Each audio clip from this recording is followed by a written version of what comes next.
মুসলমান দেখিয়ে দেবো নামাজ পড়ে লেখেলেন কাগজ থাকে তা যে যুগটা শুরু হয়েছে এই যুগে 100টা নামাজির মধ্যে 98 জন জাহান্নামে অতিক্রম করবে। 100টা মেয়ের মধ্যে 99টা মেয়ে নামাজ পড়ার পরও জাহান্নামে যাবে। তার কারণগুলো শুনলে আপনি অবাক হবেন। 1 নম্বর কারণ, এরা নামাজও পড়ে আর ইহুদিদের অনুসরণ করে। বেটার বার্থডে পালন করছে আর 5 ওয়াক্ত নামাজ পড়ে। বেটার জন্মদিন পালন করে, নামাজ পড়ে।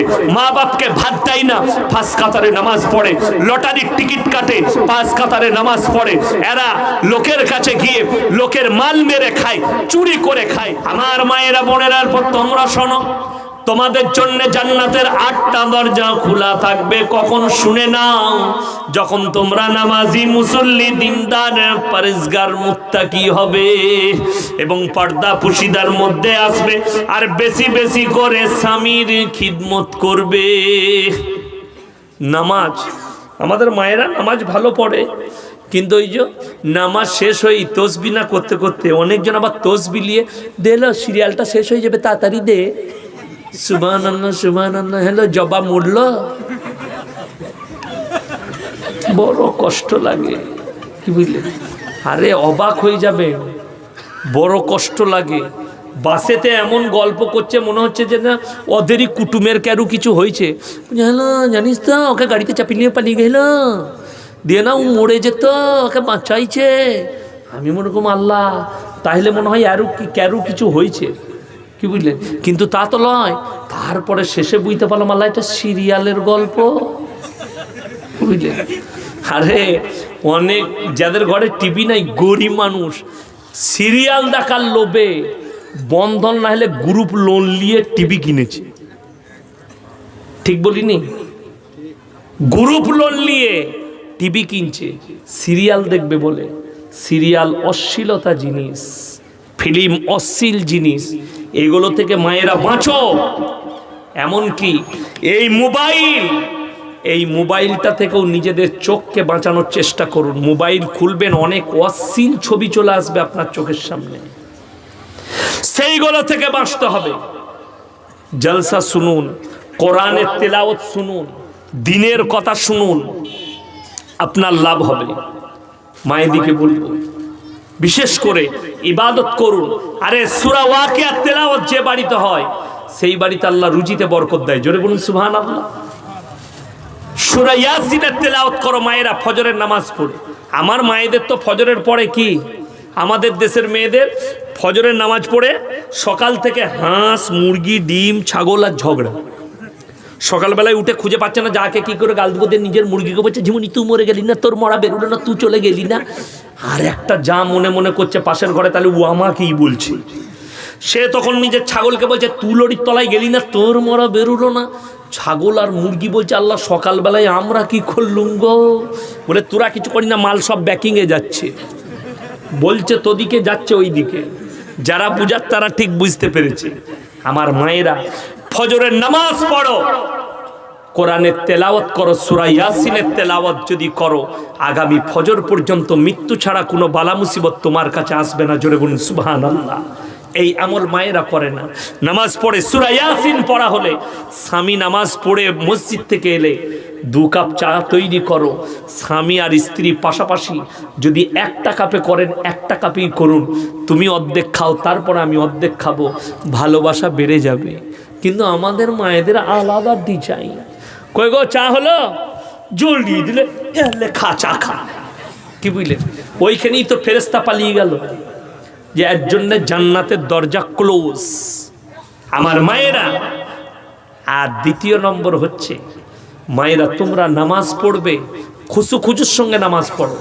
সেই আমি তখন এই মাত্র ফারেক হয়ে এসছি, তো আমাকে আমাদের গ্রামে ইমাম সাহেব বললে যে আমি বাড়ি যাচ্ছি, নামাজটা পড়িয়ে দিবে। যাচ্ছি, সম্পর্কে দাদি হয় পুকুরের পাড়ে বাড়ি। আমরা একবার ঢুকে দেখি দাদি কি করছে, দেখছি নামাজের নিয়ত বেঁধেছে, কি বুঝলেন? আল্লাহু আকবার। বুঝলেন? বৌমা এখন ঝাঁটা খুঁজে বেড়াচ্ছে, কি বুঝলেন? আমরা চাচি কই কোথায় ঝাঁটাটা রেখেছে, এই তখন আঙুল বাড়ি দেখে দিচ্ছে। আমি বলে হ্যাঁ গো নামাজের পরে। আমি দাদি এটা কি নামাজ হলো? বলে তোরা 2 দিনকার মলবি, তোরা কি বলছিস? আমরা কতদিন থেকে পড়ছি, আমরা কবরে যা খালি বুঝতে পারবি। এখন তো মুফতি সাহেব কি ফতোয়া দিবে। এর থেকে বড় বড় মুহাদ্দিস আর বড় বড় মুফতি আছে আমার খালাদের মধ্যে, মায়েদের মধ্যে, এমন এমন ফতোয়া।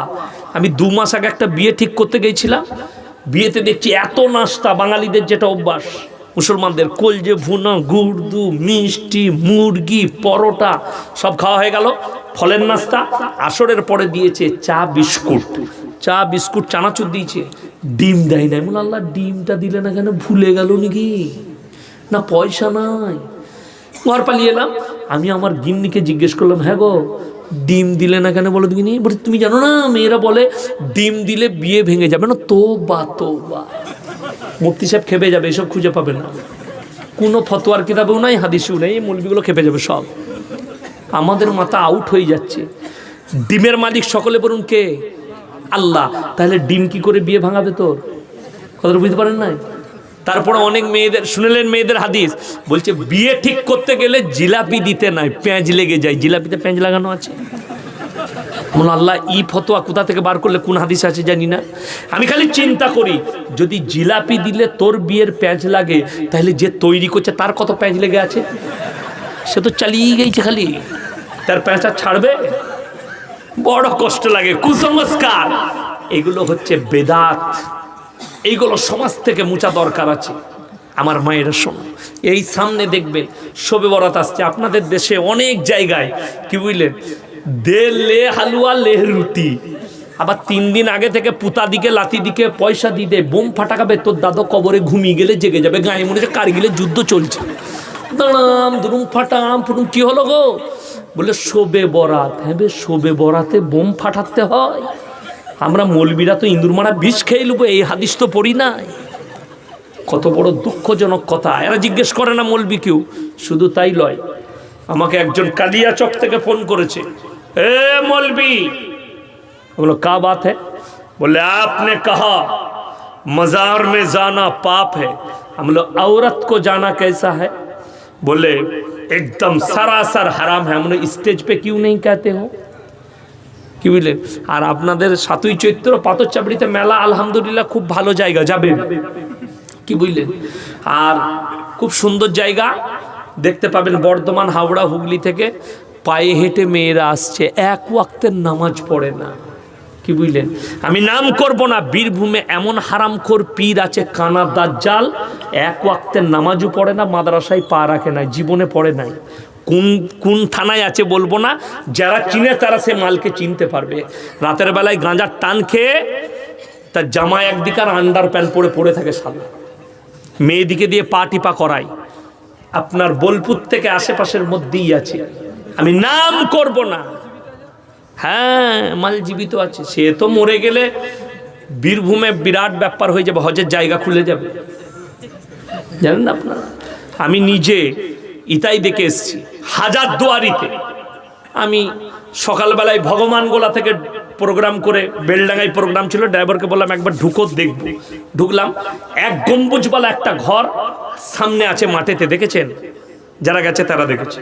আমি ঘরটার সামনে বসে রইলাম ঘাসের ওপরে, ফুল গাছ আছে, রোদ পোয়াচ্ছি, শীতকালের দিন তো, এই জানুয়ারি মাসই ছিল।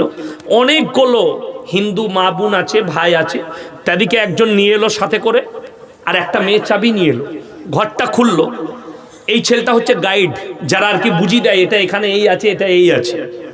তো সে ঘরটা খোলার পর আমি দূর থেকে দেখতে পেলাম, তো আমি একটু উঠে গেলাম, একটু কাছাকাছি গিয়ে দেখছি একটা মাটির ঢিপি করা আছে, তার উপরে চাদর টাঙানো আছে।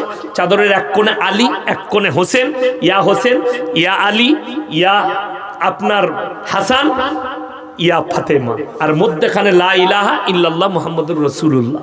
সকলে বলুন সাল্লাল্লাহু আলাইহি সাল্লাম।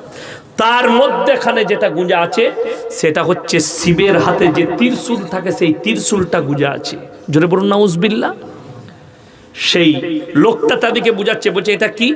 বলে দেখুন, আমাদের নবাব হজে গিয়েছিল, হজ থেকে মাটিটা এনেছে। যে লোকরা আর কি হজে যেতে পারবে না, তারা মোটামুটি এইখানে এসে দর্শন করলে মোটামুটি হজ হয়ে যাবে। আমি তাকে বললাম, হ্যাঁ ভাই, তাহলে মোটামুটি এই সব ভাইগুলোর হজ হয়ে গেল। সে আমাকে বলছে কোথায় বাড়ি? আমি দেখলাম বর্ধমান বলি মারবে আমাকে। আমি বললাম আমার মির্জাপুরে বাড়ি, আর মির্জাপুরকে 5 হাত মাপে, কি বুঝলেন? দিয়ে বললে আপনি নিজের কাজ করেন তো? আমি বললাম না না, মোটামুটি হজ হলো তো। আকীদা বুঝেলেন। সকলে জোরে বলুন নাউজুবিল্লাহ। আল্লাহ এই সমস্ত পাপ থেকে, শিরক থেকে, বেদাত থেকে সমাজকে হেফাজত করুক। জোরে বলুন আল্লাহুম্মা আমিন। আমার কাছে ফোন আছে একটা, আমি রাজ্য জেলার নাম করব না, শালিকে নিয়ে 25 বছর বিনা বিয়েতে ঘর করছে। জোরে বলুন নাউজুবিল্লাহ। আমাকে মেয়েটা ফোন করেছে, হুজুর খুব দুঃখের বিষয়, জলসা শুনেছি, খুব ভয় লাগছে। কি হয়েছে? 25 বছর বোনাইয়ের সঙ্গে ঘর করছে। আমাদের দেশের যুবকরা কি বলে জানেন? শালি মানে আদি ঘরবালি। কে বললো বে? তাকে জুতো করে মুখটা ভেঙে দেবো। হারামখোর সাদি আদি ঘরবালি। জিজ্ঞেস করুন উলামা দিকে, কেউ যদি নিজের শালির সঙ্গে সম্পর্ক করে ফেলে তার স্ত্রী হারাম হয়ে যাবে। তোমার ওই স্ত্রীর সঙ্গে আর থাকা যাবে না, তোমার জন্য তোমার স্ত্রী হারাম হয়ে যাবে যদি তুমি তোমার শালির সাথে শারীরিক সম্মান করে বসো। ওই জন্য দূরে থাকতে হবে। আমাদের তো বিয়েতে শালির সঙ্গে কোমরে ড্যান্স দেয়, শালি আদি ঘর বালি।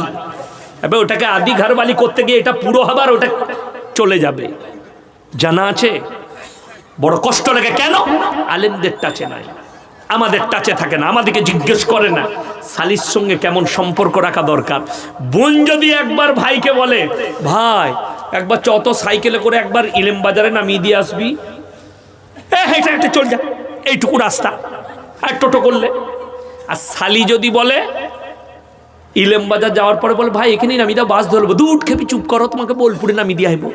শালি যে আর হাঁপানি লাগবে না, গায়ে কিচ্ছু হবে না, ও ফুটিয়ে দিবে সাইকেল চালিয়ে, সামনে বসেছে কি বুঝলেন? শালি চালানোর স্টাইলই আলাদা। হারামখোর ওই শালিকে সামনে বসিয়ে গালে গাল লাগিয়ে মুখে মুখ লাগিয়ে গুনাহ। আমি একটা জলসায় পড়েছি, আমাকে একজন ফোন করেছে, আপনি বলেছেন সিরিয়াল দেখলে ইবাদত নষ্ট হয়ে যায়। বাস্তব, সিরিয়াল দেখলেও ইবাদত নষ্ট হবে, ফিল্ম দেখলেও ইবাদত নষ্ট হবে। তার কারণগুলো বলে দিই আপনাদেরকে। তার 1 নম্বর কারণ হচ্ছে অশ্লীলতা।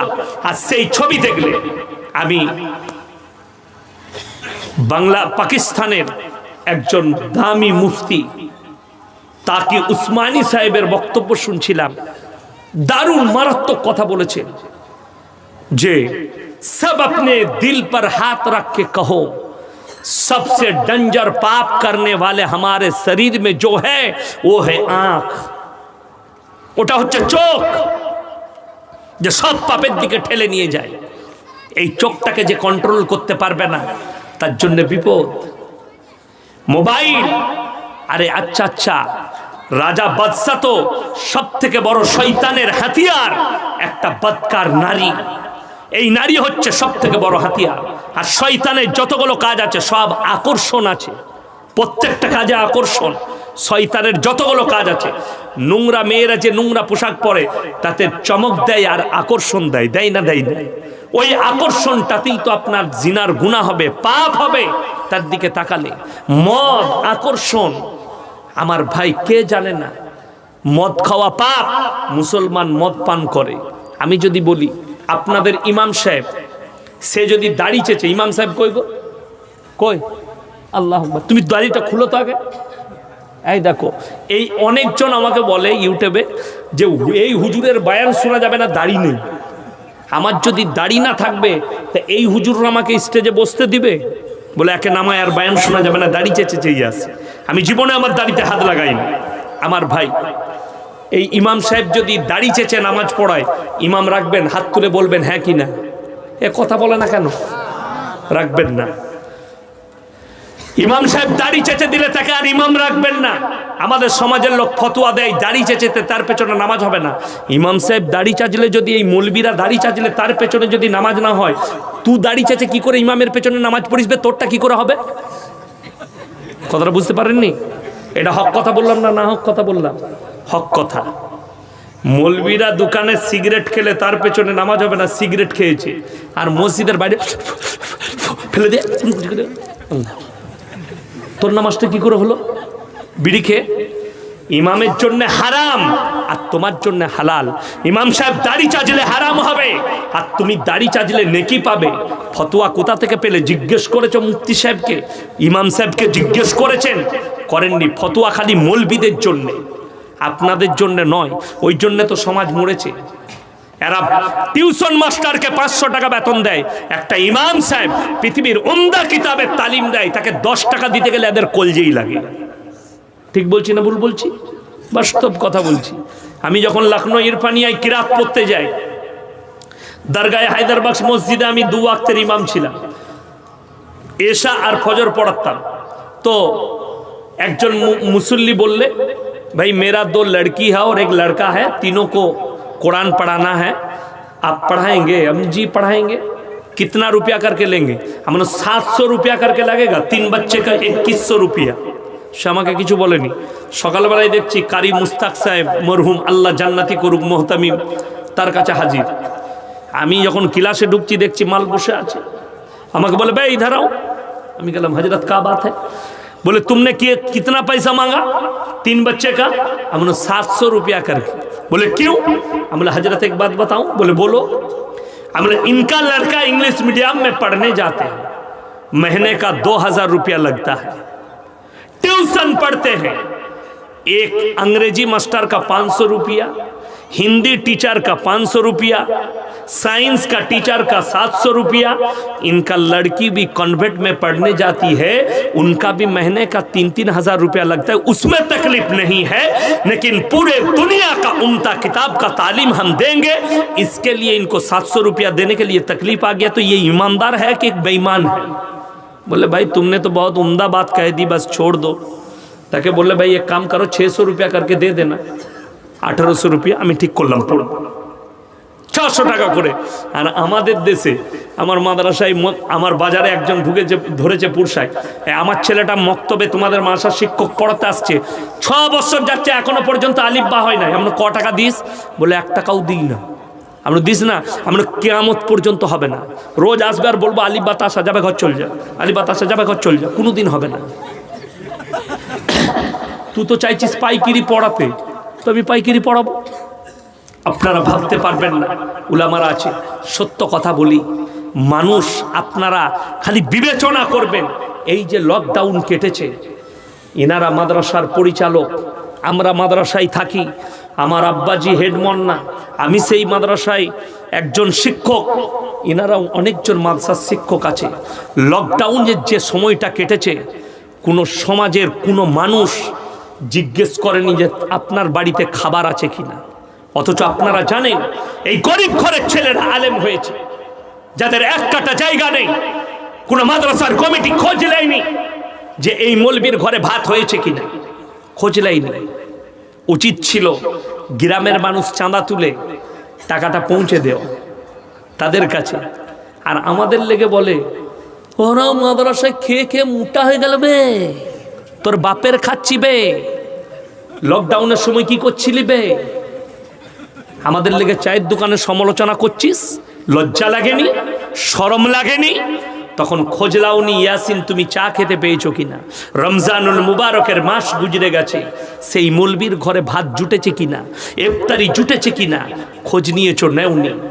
আরে আমি বলে যাচ্ছি, পশ্চিম বাংলার অধিকাংশ বেশিরভাগ মাদ্রাসাওয়ালা এরা মৌলবীদিকে বেতন দেয়নি, আমরা আদায় করে নিয়ে এসে দিচ্ছি। তুমি ফুটানি করছো, তোমাদিকে কমিটিতে রেখেছি, তোমরা লক্ষ্য করো কেন রাখা হয়েছে? ইয়াসিন যেন কোনো কারাপশন না করে, ইয়াসিন যেন চুরি না করে, ইয়াসিন যেন মেরে না খায়, আমাদিকে আপনারা পরিচালনা করবেন। তা বলে এটা নয় যে লকডাউন হয়ে গেছে তাদের আর খোঁজ লুব না। বড় কষ্ট লাগে, দুঃখ লাগে। সবাই নিয়ত করেলেন, দিন এমনি আসবে না, আল্লাহর প্রতি ভয় এমনি আসবে না। মুসলমান তো এই জায়গাতেই মার খেয়েছে।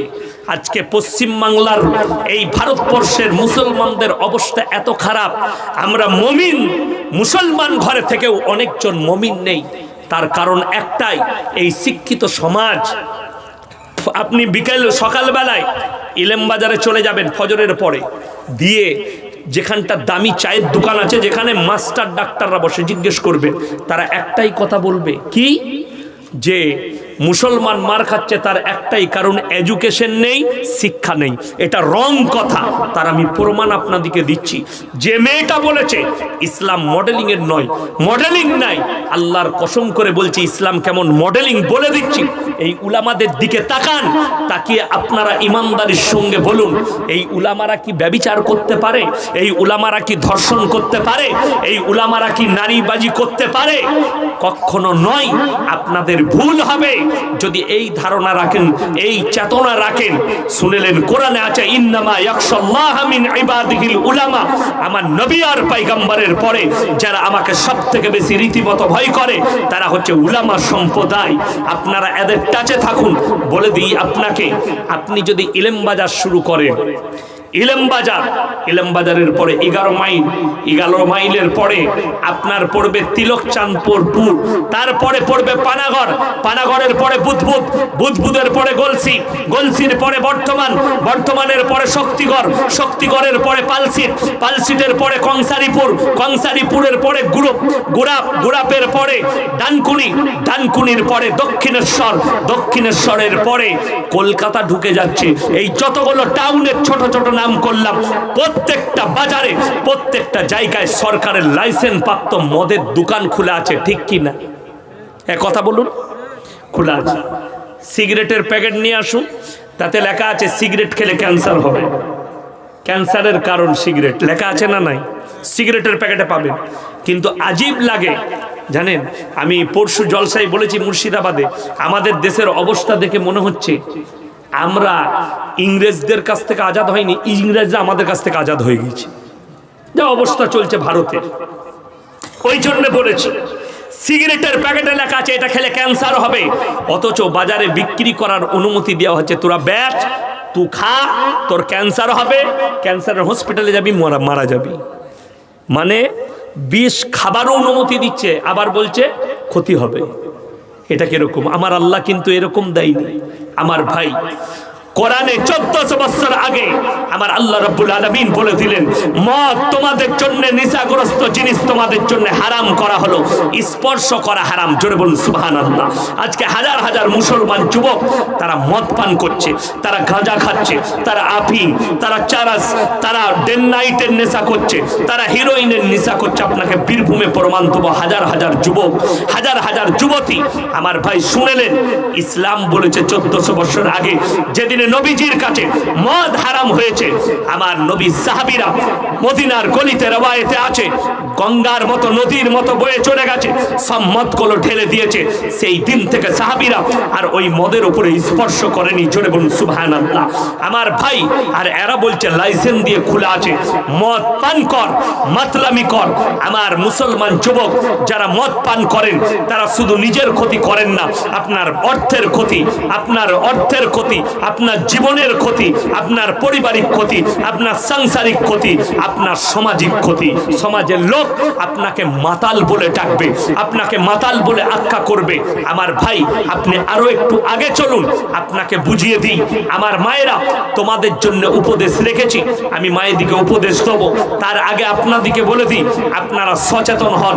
যারা বলছে মডেলিং নয়, কোরআন মডেলিং দিয়েছে। চলুন আরো আগে, যতগুলো টাউন আছে, সিউড়ি, বোলপুর, বর্ধমান, আসানসোল, দুর্গাপুর, আপনার কলকাতা, ডানকুনি, যতগুলো বড় বড় পশ্চিমবাংলার টাউন আছে, বহরমপুর থেকে শুরু করে কৃষ্ণনগর, প্রত্যেকটা ভারতবর্ষের টাউনে সরকারের লাইসেন্স প্রাপ্ত পতিতালয় খুলে রেখে দিয়েছে। আমার ভাইয়েরা, আমার মায়েরা, বোনেরা, আমার আল্লাহ রাব্বুল আলামিন 1400 বছর আগে বললেন, ওয়ালা তাকরাবুজ জিনা ইন্নাহু কানা ফাহিশা ওয়া সাআ সাবিলা। হে আমার বিশ্বনবী, ব্যভিচার করা তো দূরের কথা, যে রাস্তায় ব্যভিচার হয় সে রাস্তার ধারে পাশে যাতায়াত করো না। জোরে বলুন সুবহানাল্লাহ। আমি নয়, যারা লরি চালায় আপনাদের এলাকায়, যারা গাড়ি চালায়, কলকাতা যাতায়াত করে, তাদেরকে জিজ্ঞেস করবে। আমি প্রায় দিন 24 পরগনা, হাওড়া, হুগলি, মেদিনীপুর জলসায় গেলে কোনোদিন রাত 2টোয় ফিরি, কোনোদিন 1টায়, কোনোদিন 3টে হয়ে যায় ফিরতে। ডানকুনির পরে সিঙ্গুরের কাছে কলকাতার অনেক ইউনিভার্সিটি কলেজের মেয়ে, অনেক পতিতালয়ের মেয়ে রাস্তার ওপরে দাঁড়িয়ে ব্যভিচার করছে প্রশাসন বাবুদের চোখের সামনে। বড় কষ্ট লাগে। কেন? লাইসেন্স আছে, দেহ ব্যবসা করছে। আর আমার আল্লাহ রাব্বুল আলামিন 1400 বছর আগে এমন মডেলিং এর যুগ দিলে ব্যভিচার করা তো দূরের কথা, যে রাস্তায় ব্যভিচার হয় সে রাস্তার ধারে পাশে যেও না। আজকে বড় কষ্ট লাগে যারা বলছে ইসলাম কেমন মডেলিং দিয়েছে। আপনি আমার গাড়িতে চাপুন, কালকে সকালে কলকাতায় নিয়ে যাব, যতগুলো বৃদ্ধ আশ্রম আছে সব আশ্রমগুলোই নিয়ে যাব।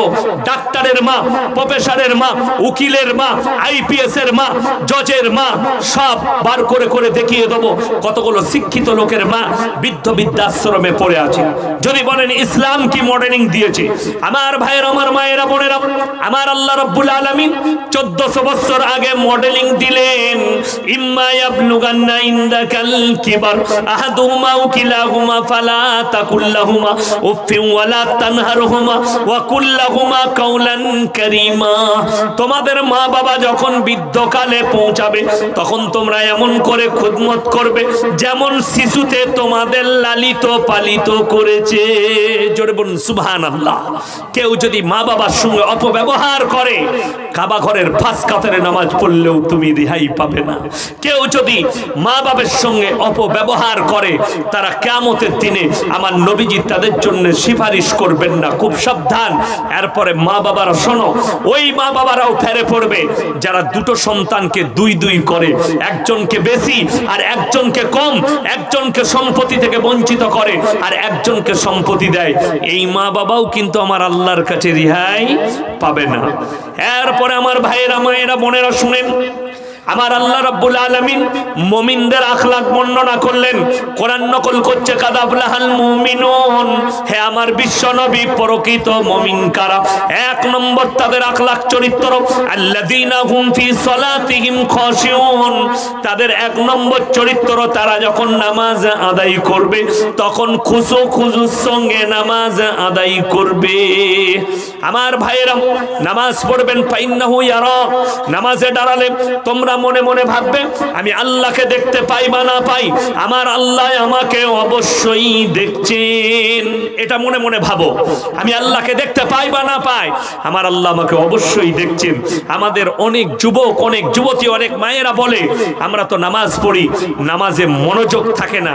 তার কারণ শুনে নেন, আমার নবীজি সাল্লাল্লাহু আলাইহি সাল্লাম বলেছেন, তোমরা যখন নামাজে দাঁড়াবে পৃথিবীর সমস্ত হাজত ছেড়ে এসে আল্লাহর কাছে দণ্ডায়মন হও। আল্লাহর কাছে দণ্ডায়মন হলে পেছনের হাজত ফেলে দিতে হবে। আমার ভাইরা, আমাদের সমাজের লোক জানেই না মসজিদে প্রবেশ কখন করতে হয়। আপনাকে দেখিয়ে দেবো ইলেম বাজারে অনেকজন তাকবীর দিলে মসজিদে ঢুকে ব্যবসায়ীরা, আল্লাহু আকবার, আল্লাহু আকবার, আল্লাহু আকবার, তখন ছুটে আসে আল্লাহু আকবার, নিয়ত বেঁধে আর মনে মনে করছে আজকে বেশ ভালো বিক্রি বাটা হলো না, কি জানি ক্যাশ বাস করে চাবিটা মেরেছি। ফেরেশতারা আল্লাহকে বলছে আল্লাহ টাকা গুনছে দাঁড়িয়ে। তো নামাজটা কেমন হবে বুঝতে পাচ্ছেন? এটাই হচ্ছে পাইকিরি নামাজ। কেন? কখন ঢুকবেন? যদি বলেন কখন ঢুকবো, আমার ভাইয়েরা, আমার মায়েরা, বোনেরা শোনো, মসজিদে কখন প্রবেশ করবে আমার আল্লাহ রাব্বুল আলামিন কোরআনে বললেন, ইয়া আইয়ুহাল্লাযীনা আমানু ইযা নুদিয়া লিস-সালাতি মিন ইয়াউমিল জুমআ ফাসাউ ইলা যিকরিল্লাহি ওয়া যারুল বাই যালিকুম খায়রুল লাকুম ইন কুনতুম তা'লামুন। হে আমার বিশ্ব নবী, পৃথিবীর মানুষকে বলে দাও, হে ঈমানদার ব্যক্তিরা শুনে নাও, যখন তোমাদেরকে জুম্মার জন্য ডাক দেওয়া হয়, যখন আজান হয়ে যাবে তখন তোমরা বেচা কিনা বন্ধ করে দাও, ব্যবসা বাণিজ্য বন্ধ করো, খেতি বাড়ি বন্ধ করো, আর আল্লাহর ঘরের দিকে ছুটে এসো। হাজী সাহেব দিকে জিজ্ঞেস করুন, মক্কা মদিনার মধ্যে আজান হলে দোকান খোলা পড়ে থাকে, তারা ছুটে আল্লাহর ঘরে প্রবেশ করে আজানের মাত্র। অনেকজন মনে মনে করে মসজিদে কতক্ষণ থাকবো। আমার ভাইয়েরা, আমার মায়েরা, বোনেরা শোনো, যখনই নামাজ আদায় হয়ে যাবে আল্লাহ পরের আয়াতে বললেন, ফাইদা কুদিয়াতিস সালাতু ফান্তাশিরু ফিল আরদি ওয়াবতাগু মিন ফাদলিল্লাহ ওয়াজকুরুল্লাহা কাসীরান লাআল্লাকুম তুফলিহুন। হে ঈমানদার ব্যক্তিরা শুনে নাও, যখন নামাজ শেষ হয়ে যাবে আবার তোমরা হালাল রুজির সন্ধানে পৃথিবীতে ছড়িয়ে পড়ো, আবার আজান হবে, আবার তোমরা প্রবেশ করে যাও। মক্কা মদিনা ইমানের কতটা পার্থক্য বলে দিই।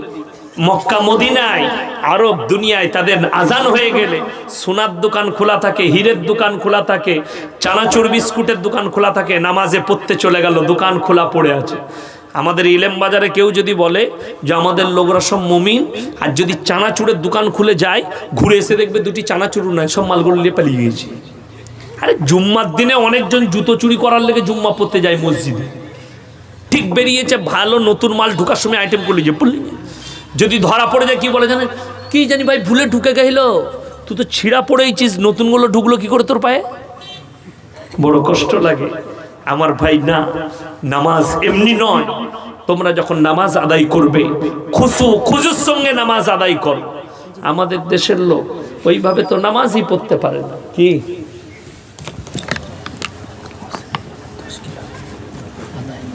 ঠিক আছে আমার ভাইয়েরা, সবাই নিয়ত করুন আমরা মুমিন হব, জোরে বলুন ইনশাআল্লাহ। দ্বিতীয় নম্বর, ওয়াল্লাযীনা হুম আনিল লাগবি মুরিদুন। হে আমার বিশ্বনবী, পৃথিবীর মানুষকে বলে দাও, ওয়াল্লাযীনা হুম আনিল লাগবি মুরিদুন, যারা মুমিন হবে তাদের দ্বিতীয় নম্বর আখলাক হচ্ছে তারা নিজেদিকে গুনাহ কাটা থেকে বঞ্চিত রাখবে। ওয়াল্লাযীনা হুম লিয-যাকাতি ফাইলুন, এবং তারা যথাযথভাবে যাকাত প্রদান করবে। ওয়াল্লাযীনা হুম লিফুরুজিহিম হাফিজুন, এবং তারা নিজেদের লজ্জা স্থানের রক্ষণাবেক্ষণ করে। ইল্লা আলা আজওয়াজিহিম আও মা মালাকাত আইমানুহুম ফাইন্নাহুম গায়রু মালুমিন ফামান ইবতাগা ওয়ারা যালিকা ফাউলাইকা হুমুল আদুন। হে আমার নবী বলে দাও, তোমরা তোমাদের স্ত্রীর সঙ্গে ভালো ব্যবহার করবে। স্ত্রী ছাড়া তোমরা তোমাদের অন্য মেয়ের সঙ্গে তোমরা সম্পর্ক করো না, তাহলে তোমরা হবে আমার সামনে সীমা লঙ্ঘনকারী। কিয়ামতের দিনে আমি আল্লাহ তোমাদিকে কঠিন আযাবে মুবতালা করে দেব, আমার কাছে ফেরে পড়বে। বিবির সঙ্গে ভালো ব্যবহার সবাই করবো, জোরে বলুন ইনশাআল্লাহ। স্ত্রী অর্থাঙ্গিনী, তার সঙ্গে ভালো ব্যবহার, খানার সময়, বসার সময়, কথার সময় নম্র ব্যবহার। হ্যাঁ গো, আব্বা ভাত খেয়েছে? জি খেয়েছে। মা ভাত খেয়েছে? জি খেয়েছে। আরেকজন, এই আব্বাকে ভাত দিলে? মনে হচ্ছে বাগাল। এটা অভদ্র লোকের ভাষা।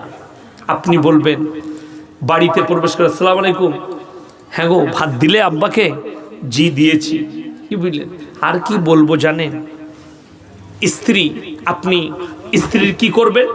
স্ত্রীর খিদমতে আপনাকে হাত বাটাতে হবে। সবাই বাটাবো, জোরে বলুন ইনশাআল্লাহ। স্ত্রী যদি অসুস্থ থাকে, মাথা টিপে দেন, পা টিপে দেন, হাত টিপে দেন। হ্যাঁ, এই গ্রামের ছেলেরা বলবে, আচ্ছা হুজুর এনেছিস, বইয়ের পা টিপতে হবে? হ্যাঁ, বইয়ের পা টিপতে হবে। এরা মনে মনে করবে এই হুজুররা মনে হয় বইয়ের পা টিপে। হ্যাঁ, টিপি রে বুকা, কিন্তু রাস্তায় হ্যালো আই লাভ ইউ কামি আর করি না তোদের মতো। বিবির পা টিপো, বিবির মাথা টিপে দাও, ওষুধ এনে দেবো, ডাক্তারের কাছে নিয়ে যাব। রাতের বেলায় যাও, জলসা শেষ করে বলে, ইয়াসিন ভাই পা টিপতে বলছে, খাপা পা টেপ, টিপা করবে, যা খালি ঘরকে। বুঝতে পেরেছি? কিন্তু আমি অত বোকা লয়, আপনার দিকে ফেরে ফেলি যাব না।